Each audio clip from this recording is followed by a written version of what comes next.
Menteri Perhubungan, Menhub, Budi Karya Sumadi membeberkan sejumlah infrastruktur transportasi yang akan dibangun di Ibu Kota Nusantara, atau IKN Nusantara, Kalimantan Timur.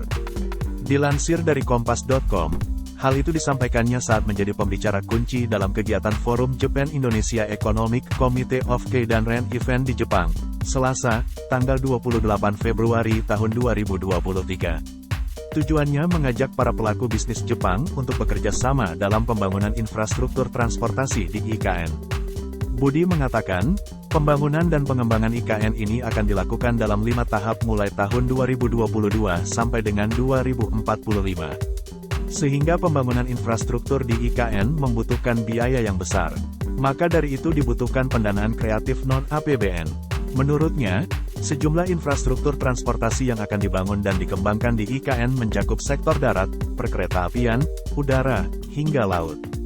Di antaranya sektor darat, pemerintah akan membangun sistem angkutan umum massal berupa bus rapid transit, BRT, autonomous minibus, dan autonomous BRT. Kemudian di sektor perkeretaapian, akan dibangun kereta api bandara Sepinggan dari Transit Oriented Development, TOD, Karangjoang hingga IKN sepanjang 47 km dengan waktu tempuh sekitar 30 menit. Di sektor transportasi udara, akan dibangun Bandara VVIP IKN, digunakan untuk menerima tamu kenegaraan dan kegiatan pemerintahan, dengan jarak tempuh perjalanan darat 40 km dari Istana Presiden. Selanjutnya di sektor laut, akan dibangun pula dermaga wisata dan pelabuhan kontainer di IKN.